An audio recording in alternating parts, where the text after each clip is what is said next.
देख रहे होंगे झकास भारत और मैं रविकांत। अभी यहाँ पे सामने हैं आशुतोष कुमार जी। आपको नई पार्टी बनाए हैं, बहुत बहुत बधाई। बहुत धन्यवाद। पहले ये भूमिहार ब्राह्मण एकता मंच के जरिए समाज में जातीय एक करने की बात कर रहे थे। उसके बाद ये नई पार्टी बनाए राष्ट्रीय जन जन पार्टी। इस पार्टी का उद्देश्य तो अब साफ तौर पे राजनीति करना ही होगा आशुतोष जी। देखिए, राजनीति करने के लिए ही पार्टी नहीं बनाई जाती है, राजनीतिक पार्टी है और इसकी अपनी स्पष्ट विचारधारा है कि श्री बाबू और अनुग्रह बाबू के कार्यकाल में जो बिहार का जो विकास हुआ, पिछले 30 वर्षों से वो विकास का पहिया रुक गया है और अभी कोई ऐसा दल नहीं दिखता है जिसके पास सोच हो बिहार में बदलाव लाने की, यहाँ रोजगार उत्पन्न करने की, अपराध मुक्त बिहार बनाने की, बेहतर शिक्षा व्यवस्था बहाल कराने की। तो कहीं न कहीं इस लोकतांत्रिक व्यवस्था में सारा का सारा अधिकार और पावर राजनेताओं के पास। तो वैसे दल के साथ जुड़कर या वैसे दलों को समर्थन करके जिनके पास अपनी कोई सोच, अपनी कोई विचारधारा नहीं हो, खास करके बिहार के डेवलपमेंट को लेकर, तो जाने का भी उनके साथ कोई फायदा नहीं और बिना वहाँ गए आप कुछ कर भी नहीं सकते। तो इसमें जो सबसे बड़ा आप पे लगेगा कि ये तो भूमिहार ब्राह्मण एकता मंच से आप निकाले एक पार्टी राष्ट्रीय जन जन पार्टी, तो आप पे जाति का लगेगा कि आप जातीय राजनीति कर रहे हैं। नीतीश जी अपने राजनीतिक जीवन की शुरुआत से पहले पटना के गांधी मैदान में कुर्मी चेतना फ्रंट के बैनर तले रैली किए थे। तो क्या आज उनके पार्टी में केवल कुर्मी है? नीतीश कुमार जी को राजनीतिक आइकॉन मानते हैं, तो उनके देखा देखी का हम एक उदाहरण दे रहे हैं। रामविलास पासवान जी दलित सेना चलाते हैं, उपेंद्र कुशवाहा जी कुशवाहा महासभा चलाते हैं, प्रेम कुमार जी अभी कुछ दिन पहले कुशवाहा महासभा की है। नोनिया कानू की रैली हुई इसी श्री कृष्ण मेमोरियल हॉल में, जहां मुख्य अतिथि बिहार के राज्यपाल बने। नरेंद्र मोदी जी अपने आप को खुले मंच से अति पिछड़ा का बेटा कहते हैं, मैं तेली समाज से हूँ ये भी कहते हैं। तो क्या उन्हें केवल तेलियों का समर्थन प्राप्त है? हर एक जाति का, हर एक समाज का अपना एक गैर राजनीतिक संगठन है जिसके तहत लोग अपने अपने समाज के उत्थान की बात करते हैं।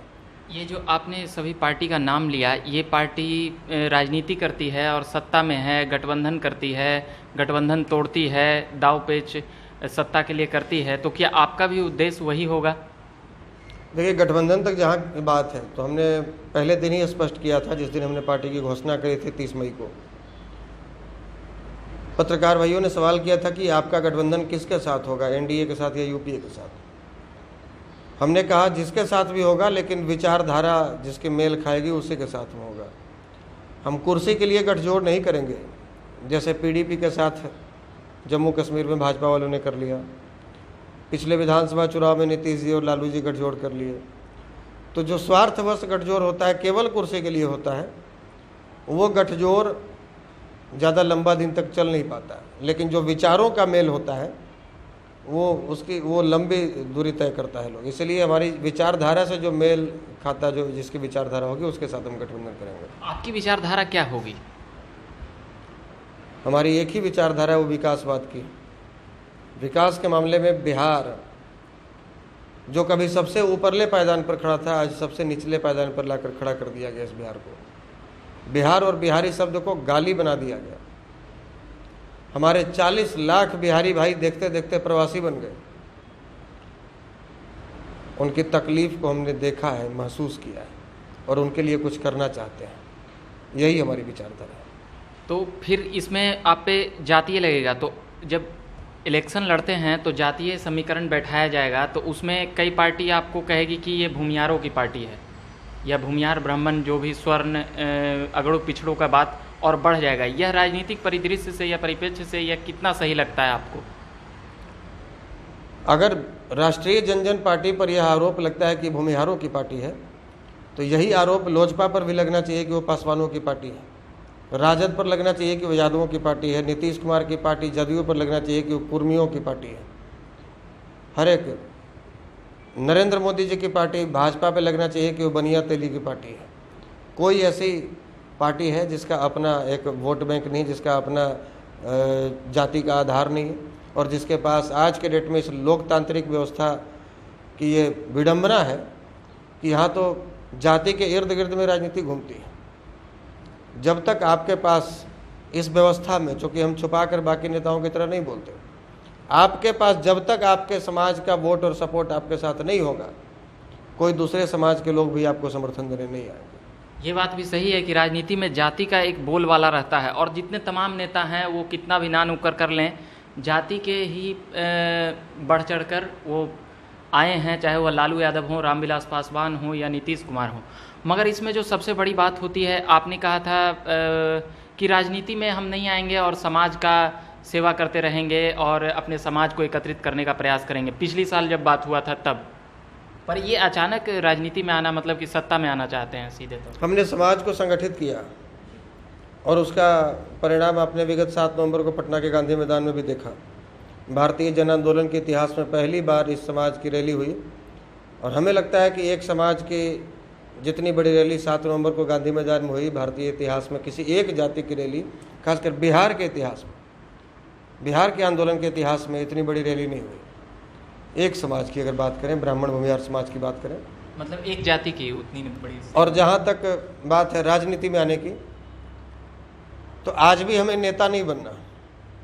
जिस दिन हमने पार्टी की घोषणा करी थी, उसी दिन हमने सैकड़ों मीडिया वालों के सामने ये घोषणा कर दिया था कि मैं आजीवन चुनाव नहीं लड़ूंगा। आपने ये पहले भी कहा है आजीवन चुनाव नहीं लड़ूंगा, राष्ट्रीय अध्यक्ष हैं, तो फिर चुनाव नहीं लड़ेंगे तो फिर पार्टी में चुनाव नहीं लड़ूंगा, और मुझे नेता नहीं बनना। विधायक बनना, नेता बनना होता तो हम विधायक बनना चाहते, हम सांसद बनना चाहते। हमें बिहार के 12 करोड़ जनता अपना बेटा के रूप में एक्सेप्ट कर ले, हमारे लिए यही सौभाग्य की बात है। लेकिन इस राजनीति की धारा को अगर मोड़ना है, बिहार में विकास का बयार बहाना है, बिहारियों को एक सम्मानजनक दृष्टि से दूसरे राज्यों के लोग देखें, ऐसा माहौल तैयार करना है, तो राजनीति में तो कूदना होगा और उनका सफाया करना होगा जिनकी वजह से आज बिहारियों का और बिहार का ये हाल हुआ है। तो आपको लगता है कि आपको समर्थन मिलेगा बिहार और बिहारियों का? निश्चित रूप से मिलेगा, खास करके युवाओं का मिलेगा। बिहार राज्य भारत का सबसे युवा राज्य है और यहाँ 65 से 68% आबादी युवाओं की है, और हमारे एजेंडों में युवा ही प्रमुख रहेंगे। युवाओं के लिए ही योजना, हम प्रमुखता से युवाओं की बात करेंगे।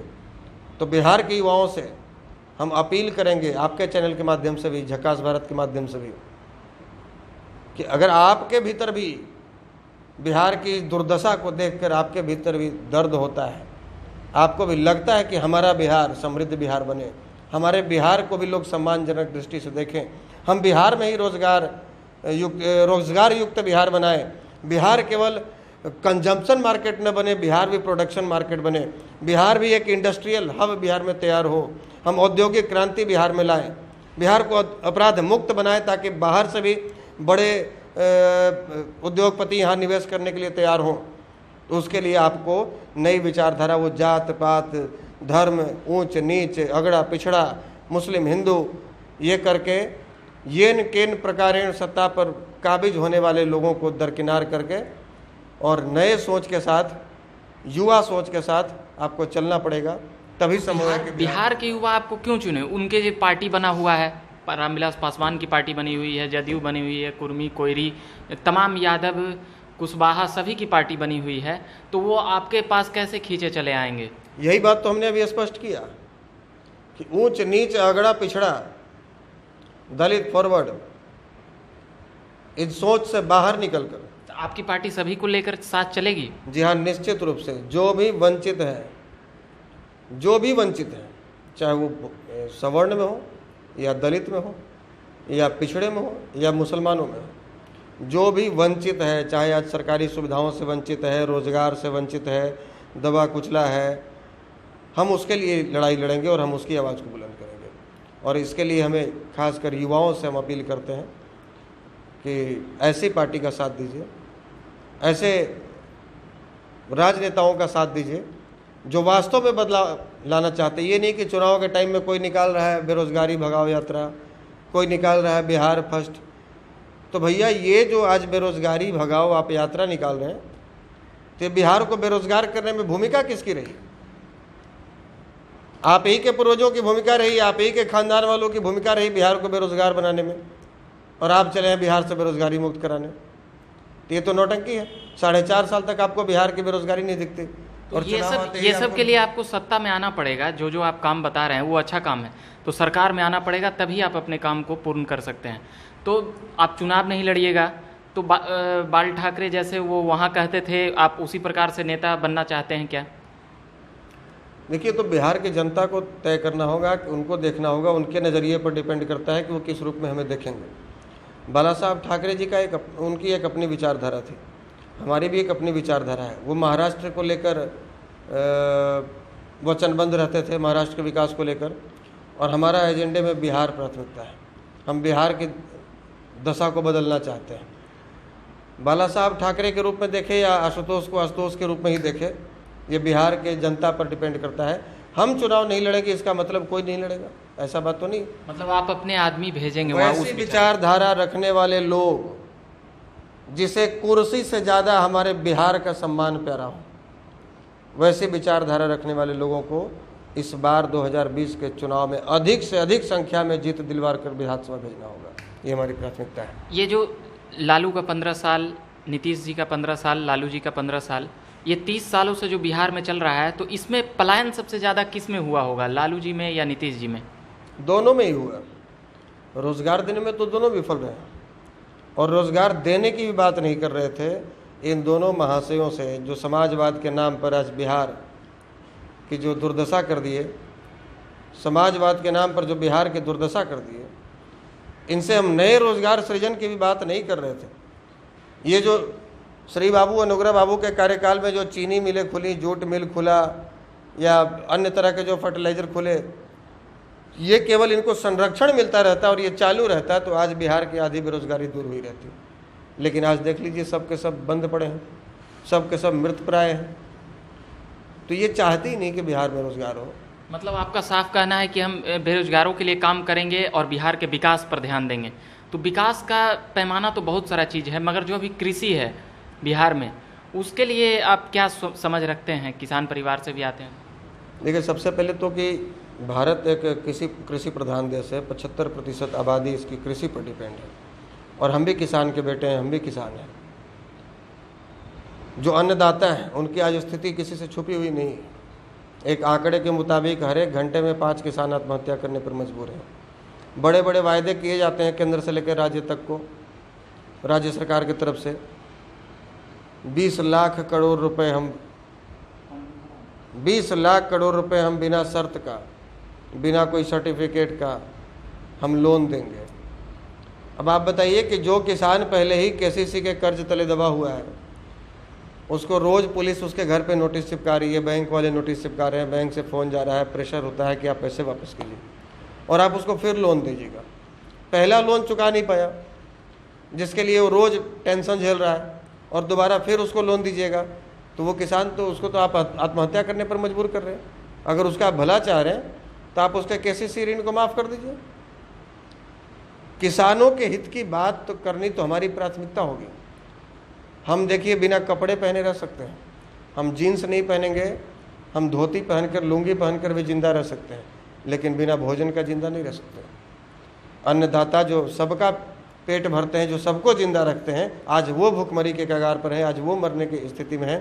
इसलिए उनके लिए बृहद पैमाने पर हम रोड मैप तैयार कर रहे हैं, जो कि हमारे घोषणा पत्र में देखने को मिलेगा। इस विधानसभा में राष्ट्रीय जनजन पार्टी कितने सीटों पर चुनाव लड़ने जा रही है?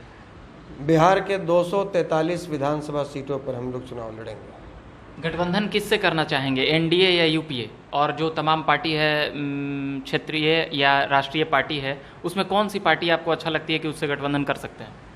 हमने पहले ही कहा कि जिसकी विचारधारा हमारे साथ मेल खाएगी, हम उसके साथ गठबंधन करेंगे, और जिसको हमारी आवश्यकता होगी, जिसको लगता है कि राष्ट्रीय जनजन पार्टी के साथ यदि हम जुड़ते हैं तो हमारी सरकार बन सकती है, उनके साथ मूल्यों के आधार पर, शर्तों के आधार पर हम समझौता करेंगे। यानी कि आरजेडी और जदयू से गठबंधन हो सकता है भविष्य में? मूल्यों के आधार पर और शर्तों के आधार पर हम समझौता करेंगे, किसी के साथ भी। हमें किसी से कोई परहेज नहीं है। आप स्पष्ट रूप से जानते हैं कि राजनीति में ना कोई अस्थायी दुश्मन होता है, ना कोई अस्थायी दोस्त होता है। जो बिहार के हितों की बात करेगा, जो हमारे समाज के हितों की बात करेगा, जो वंचितों के हितों की बात करेगा, हम उसके साथ जाएंगे। पार्टी में अगड़े पिछड़े जातियों को लेकर के जो सीट बंटवारा होगा तो उसमें बोलबाला किसका रहेगा? सर, रिजर्व सीट पे तो जनरल कैंडिडेट नहीं दे सकते। बिहार के 40 सीट रिजर्व हैं तो रिजर्व कैंडिडेट ही देंगे। बाकी जहाँ जिस हिसाब के उम्मीदवार होंगे, जाति देखकर उम्मीदवार नहीं दिए जाएंगे, उनका काम देखकर उनको टिकट दिया। मतलब सभी जातियों को बराबर सम्मान यहाँ दिया जाएगा? निश्चित रूप से काम के आधार पर काम को प्राथमिकता दिया जाएगा और उसी आधार पर टिकट दिया जाएगा। चलिए, ये बात कर रहे थे हम आशुतोष जी से। अभी नई नई पार्टी बनाए हैं 1 सप्ताह पहले, राष्ट्रीय जनजन पार्टी। बधाई, शुभकामनाएं आपको। और जिस प्रकार से सभी सवालों का जवाब दिया, जिस सहजता से, वो अच्छा लगा। और अभी तमाम खबरों में बने रहने के लिए झकास भारत चैनल देखते रहिए, सब्सक्राइब कीजिए, लाइक कीजिए। और भी हम नेताओं से मिलते रहेंगे, बिहार के तमाम नेता, पार्टी लोगों से। अभी के लिए फ़िलहाल इतना ही। धन्यवाद।